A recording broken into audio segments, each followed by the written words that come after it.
Good morning, everyone. My name is Sharmi Crasso, and today we will learn about the different types of written communication in a workplace. But before we proceed from our topic for today, so in relation from my discussion, Miss Christy Ornopia already discussed the one of the examples of written communication in a workplace. And what are those? So those are the formal communication. So formal communication is different from informal communication. So let's all recap what is formal communication. Again, formal communication is completely different from informal communication in a way that formal communication uses the appropriate words on how you construct, on how you deliver your message towards your recipient. So, formal communication, na siya gi-follow na mga rules, yun sa nimo pagsuwat, yun sa nimo pagbuo sa words or sa sentence para makahatag message towards sa imuhang recipient. So, that is formal communication. And moving on, today we will discuss about the informal communication. So we have here the different examples of informal communication. We have first the personal letters, the text messages, and lastly we have the social media posts.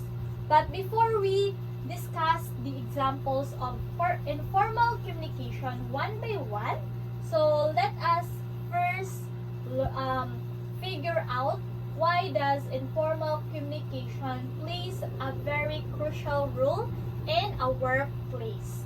So informal communication, since informal communication is very important, no? It uses this almost every day. So stepping away from corporate rigidity, informal communication captures the casual essence of everyday life. So in our everyday life, it captures the casual essence because we use this every day. So it is way of communicating. So informal communication embrace text messages, social media posts, and the personal letters. So it encourages self-expression and authenticity, enabling individuals to communicate in a more effective and more relaxed and relatable manner, balancing the informal tone while maintaining the appropriate communication. It also set a standard in essential type of communication. So we have here the informal communication. Again, importante kaayo ang informal communication since mao niya atong gigamit halos everyday na jud naton gigamit, like the way we talk to our peers, sa atong co-workers, sa atong boss, sometimes in informal way. So the way we use the way we relay the message, especially to those na people na para mas easy o mas comfortable ta maka-communicate, we use informal communication. So moving on, we have here the personal letters. So why does personal letters na belong siya sa informal communication? So there are some personal letters, or mostly sa personal letters is ma-under siya sa or ma-include siya sa formal communication. But it really depends on how you construct a sentence to your recipient. So sa personal letters, pwede siya ma-include sa informal communication. So nga naman, so for example, sa personal letters, so since some personal letters, it showcase the mix of personal anecdotes, emotions, and everyday languages. So sa personal letters, like for example, ako sa workplace, then naay nagpadana ko og personal letters from my family or even from my friends outside sa ako ang trabaho, sa amo ang trabahoan. So yun na nagpa-send ako of personal letters. So ma-include siya sa informal communication in a way that nag-include siya, nag-showcase siya og mix personal anecdotes, mga nostalgic memories na mo sa una, ug mga everyday languages like amo ang dialect, like naka-include sa personal letters na, uy, kumusta naman ka best? Lugar ng tawa, nagkita, kumusta naman ka sa nung trabahoan, inana, chuchu. So kana, ma-include na siya sa personal letters, ma-include na siya sa informal communication since it uses the everyday languages. Then wala sa siya ginasunod na formality, like wala siya ginasunod na on how you construct your words, on how you deliver your wala siya yung rule na ginasunod. So on your own way ra, on how you express, on how you paghatag sa message para sa imuhang recipient. So it's up to you. Kaya sa informal communication, this is your own, from your self-expression. So ginagamit na to siya sa matag adlaw. So personal letters is one of the examples of informal communication. Moving on, we have the text messages. So since text messages mo ni ang mostly or top examples sa informal communication. Even wala sa workplace, even sa school, in a classroom settings. So text messages is an informal communication since, like for example, ibutan to na sa workplace settings. So your co-workers ni message sa imuha. Nangutana kay since for example, inani ang scenario. Ang imuhang co-workers is ni file og maternity leave.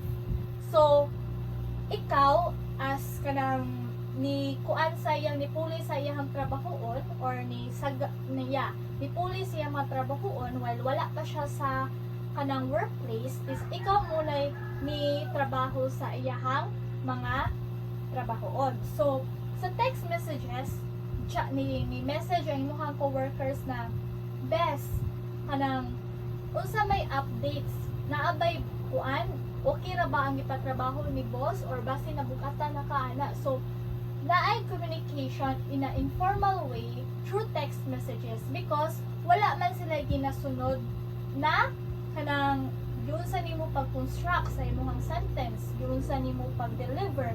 So wala man sila ginasunod. So they use their own, for their self-expression, they use their own words. Sometimes gani no sa text messages is mga wrong grammars pa, wrong spelling, inana. But it really depends as long as masabtan sa imuhang recipient. So sa text messages, di man jud na malikayan na naay mga abbreviations, kanang sang emoji. So emoji is using emojis sa text messages is one of the examples of informal communication. Using the abbreviation, so example na siya sa informal communication. So sa kato na scenario, ang text messages is nag-play siyang important role sa workplace para mas dali ang inyong communication, para mas masabtan sa imuhang recipient ang imuhang gina-deliver na message. So since informal communication, mo na itong gigamit matag adlaw, ina informal interaction, mo na itong ginagamit. So sa written communication, since nag-focus na sa written communication in informal communication, so sa pagsuwat, so sa text messages na may mga error, mga grammatically incorrect, so di na malikayan. So usahay pamangani ato nang i-minubo, like for example kanang CYL. So CYL, it stands for chat you later. So mas nasabtan, so especially sa kalaw na generation, kapuyan sila suwat ug taas kaayo sa ilala ng ikuan minubo, like kanang zaman katong example to CYL, chat you later. Then WYD, it stands for what you do. So diba mas easier or mas madali ra ang imuhang pag-transmit og message towards your recipient through text messages. Okay? So there are many examples na makuan sa text messages, but kataong gihatag na examples are the most common. Then proceed, we have the social media post. So sa social media post na belong siya sa written and formal communication in the workplace in a way that, like for example, sa social media post dili na masud ang mga different social media like Instagram, Twitter, Facebook, unsa pa na dira na mga threads. So daghan kayo types of social media na pwede ka maka-communicate sa imong co-workers or even your classmates, your teachers, your parents, your peers, or friends. So sa social media post, diri ka baka one of the way para mag-communicate in an informal way. So like for example, sa social media post, nag-promote mo og brand sa inyong company. So nag-promote ka og brand using the social media, since social media man is adto man mo maka-catch og lots of customers, kay labi na sa mga mga batanon karon, mga teenagers, dali na kay sila maingganyo. Labi na bakita nila, hala, nindot lagi ni, aesthetic lagi ni, like mga tuntay na dali na kay sila madani. So sa social media post is daghan big mga influencer, no, especially sa katong mga nag-promote og mga brand, ginahan sila mo patok ang kanang na negosyo. So ipaagi nila og promotes through social media. Mag-post sila dito, inana. So daghan kaayog way of communication, but in an informal way through social media. Like for example, mag-post ka dito kung unsay ganap ninyo sa inyong company. Like for example, nag-team building mo sa inyong company. So nag-post ka dito og kanang hashtag team building with my co-workers and boss. So katong mga tao, makita nila na, kanindot nila, nag-team building sila kami kamusta unsa kay plano sa amo ang boss. So makita na dito sa social media ang imuhang mga gitang post. So makita sa na dito sa katong imuhang ganahan na makahibaw unsay ganap sa imuhang life. So nagkuha na siyang communication, especially sa imuhang family. Like for example, nagtrabaho sa Canada. So nagtrabaho ka sa Canada. So ang social media is one of the way to communicate sa imuhang family here in the Philippines. So inana ra na siya. So sa social media there are lots of influencer na gamito nila to promote their brands, to kanang kuan para mupatok ay ilahang negosyo, para makahibaw ay ilahang mga friends or boss or even sa imong mga co-workers kung sa ganap silang kinabuhi, or even sa mga students, especially sa student, no, there are some teacher man good na mukuan sila na, for example, project. So dapat i-post mo sa Facebook, then i-tag ko, then like for example sa TTL na subject, we're in sa technology. So makakuha na siya hands-on, no? Hands-on activity using the social media. So sa social media post is nagkakuha siya of communication in a way that in an informal communication nakasinabot ta ninyo, nakadinta o kung sa tuyang ganahan na ipaabot sa imuha, but di siya ka-express in a formal way. So you can use the informal way of communication to make the communication much easier, and it also embraces the text messages, the social media posts, and the personal letters, and it encourages self-expression and authenticity from a relatable and more relaxed manner. So informal communication. And moving on, so since tatakol na nato ang informal communication, again, we have the three examples: the personal letters, the text messages, and the social media posts. And now, we will discuss about the academic written communication. So, ang academic written communication is mostly makuha na to siya sa classroom settings, especially sa mga student. But, pwede sa siya ma-apply sa workplace. Especially, ang imong trabaho is nag-include siya mga presentation, mga written communication like essay. So, na may mga trabaho na inana, especially katong mga journalists. Another examples from written communication in the workplace. So, we have here the academic writing. So, mostly, no, if we hear the academic writing, ang first yun natong makuan is intended for the school purposes only. But there are some work na nag-include siyang academic writing, especially sa mga written works. So, ganiha, we tackle about the informal communication in the workplace. But today, we will discuss the academic writing in the workplace. So, what are the mga trabaho na nag-include academic writing? So, one of the best examples are the journalists, mga researchers, mga writers, mga kanang nag-include og mga educational na mga trabaho. So first, the examples of academic writing, we have here the essay. So ang essay, nganong ma-include siya sa academic writing? Of course, essay is one of the examples na kanang buhaton sa mga writers, especially sa katong mga nagtrabaho sa mga balita. So, if na sila investigaran or na sila kanang kuana na just-in na napanghitabo, so gamit ang essay, ilahan ang i-summarize dito tanan ang ilahang nahibawan sa events. So, unsa kanusta nagsugulang event or for example sa accident ba nun, unsay hinungdan, ngano nahitabo na, unsay reason, kinsa ang na-include sa aksidente. So, sa essay, mas-summarize nimo dito, especially sa mga journalists, sa mga news article ng mga writer or sa mga showbiz writer, sa mga nahitabo. So sa essay, mas dito nila ma-summarize, mas-sum up pa na nilang nahibawan from the start up to kinalasan na paghitabo. So essay. So sa classroom settings, ma-apply din siya, especially sa mga education students. So ma-apply siya almost every day since it includes writing.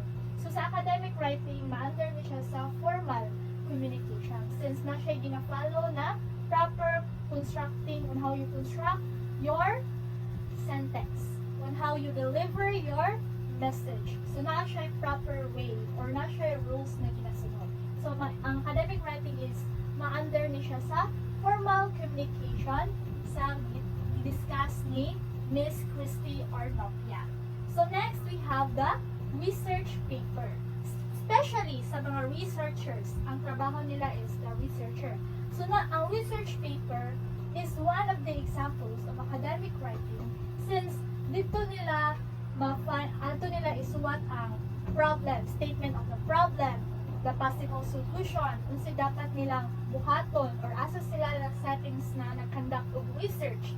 So ma-include siya sa written communication in a workplace since especially sa mga news article, sa mga researchers o katong mga tagahatid ng balita, o mga writer, mga journalists, is ang research paper, it plays a very crucial way of communicating para sa ilaha since ari man sila na field na nagtrabaho. So, importante kaayo ang research paper. Kay ari sa makakuan og solution. Kay maari sa sila maka-discover og mga events or even mga butang like example sa kanang mga future bitaw nila. Example ani kay ang scenario is ang usa ka journalism being specific is ang usa ka researcher is nangita siya og unique na panghitabo or kanang something like ma-catch up bitaw ang mga netizens sa iyang isuwat na article. So, ang researcher, nangita siya unique na story. So, nakakita siya dito og usa ka bata sa kagubatan na ang iyang panginabuhi is mangahoy ra. So, wa siya nakasula. Mangahoy ra siya since sa kalisod sa kinabuhi. Mangahoy ra siya, nagpapabang siya sa papa, manguling, manghakop o mga ihas na mga animal kay mawala ng kanon. So sa research, ang katong researcher is na-find niya na unique ang story sa usa ka bata. Then ma-capture bitaw siya og attention sa mga mubasa sa article or sa research na inayang hinuon. So itong gi-featured ang katong story sa bata. Iyahang gi kanang interview nganong inani, nganong wala ka nakaskwela o nganong wa ka gipaskwela. So sa research sa katong researcher o katong news article na writer is nakuan siya no, na inspire siya sa story sa bata. So iyang gi-publish ang kato na research. So nakita niya na ang possible solution mauli ay ni. So dapat day ma-expose ang bata sa kanang mga kadua or ka-age niya. Kaya hang permi kauban di man niya kaedad mga adults naman. So iyang na-find ang mga possible solution dito na dapat ang bata is magpakabata. Wherein dapat iyang i-enjoy yung childhood. Hindi siya dapat magproblema o mga butang na diling fits yung edad. But sa kalisod sa ilang kinabuhi, is hindi na mabuhat. But na ay problem na kanang ang possible solution is pwedeng ma-apply. So, ang katong researcher, iyang i-publish ang katong na article. Then, na ay nakabasa ng mga netizen, ng mga dato na, hala, kaluwi sa bata, ako rin kabangan. So, daghan na kayo, may trending ang iyahang isuwat na article. So, daghan kaayo mga mitabang sa bata. So, ang possible solution is na-apply through writing. So, sayang pagsuwat is naka-eskwela ang bata o naka-kuan siya, naka-graduate. So, based from the true story na ako ang nabasahan sa rated, sa kuan, Jessica Soho. So, gani siya sa episode ni Jessica Soho.